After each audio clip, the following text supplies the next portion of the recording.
President Trump seeks to tighten his grip on the US economy after jobs data disaster. The latest employment report showed the steepest downward revisions to US job growth since the pandemic. President Trump was quick to seize on the revisions and fired the head of the Bureau of Labour Statistics. He will name a replacement in the coming days, as well as a Federal Reserve Governor to replace Adriana Kugler after she announced her early resignation. The two appointments may dramatically shape Trump's economic agenda, as traders anxiously await. Laura Cooper is head of macro credit at Nuveen. So Laura, let's start with the weaker than expected job report. Is the labour market in trouble? I think certainly that is the signal if we look to the data that was released on Friday, and not just the disappointing 73,000 jobs gained for July, but to your point earlier around the revisions that we did see come through. So that 258,000 essentially wiped off of those earlier job gains does suggest that the labor market is in a more precarious place than we had earlier anticipated. And in fact, if we look at that 3-month trend rate, previously it was about 150,000. That's now been revised to only 35,000, and that is somewhat concerning.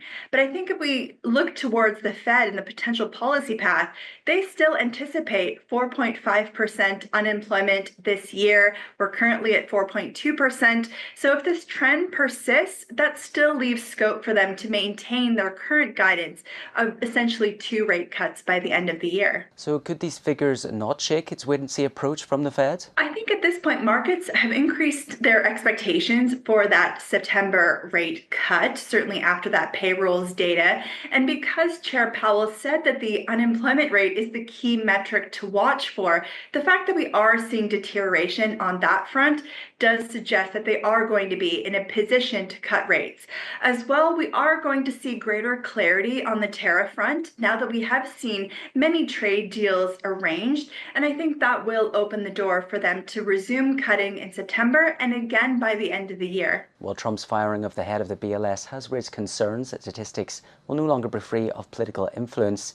Is the integrity of economic data now at risk? I think it certainly is a key risk that we're watching for. The fact that we did see the commissioner dismissed from her job after the disappointing payrolls data does suggest that there is going to be greater skepticism on not only on kind of the credibility of her successor, but to your point around the potential data coming through.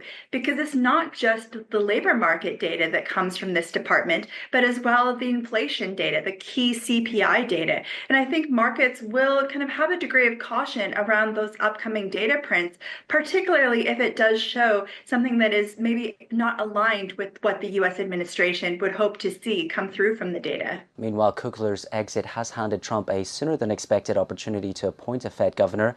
Could this be the start of a shadow Fed chair ahead of Powell's exit in May? I think markets will certainly be interpreting that as much. We have heard from the US administration that there are some candidates in mind. And so the replacement of Kugler coming through, that person, how they vote on the committee, kind of their tendencies in terms of whether they look at the market from a dovish or hawkish lens, will be followed quite closely because that person is likely to be the successor to when Powell's term ends in May. So I think that will certainly be market moving, particularly as we are already seeing markets increase their expectations for the Fed easing cycle over the next 12 months on the back of what we are hearing from the US administration to have more of that easing bias in place with pressure on the Fed to resume rate cuts. So finally, Laura, Treasuries did surge on Friday after the data unleashed a frenzy of buying following a month of bond losses. Do you see these moves continuing? I think we're still cautious in terms of overall duration positioning in the US. What we've seen is a bit of a knee-jerk reaction to markets potentially bracing for a greater deterioration in the US economy than they had previously anticipated. But this is still a backdrop where inflation risks continue to remain tilted to the upside. If we look at the effective US tariff rate now in place, close to 15%, that's well above market expectations before last week for around 10%. And that does still lean inflation, core inflation in the US, likely to be above 3% this year. So that's not yet fully priced into the long end. So I think we are going to see greater bouts of volatility, certainly in that 10-year yield in the US.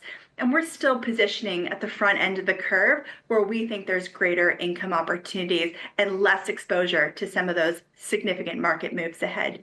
That was Laura Cooper of Nuveen. Don't forget, you can watch more videos on Reuters.com.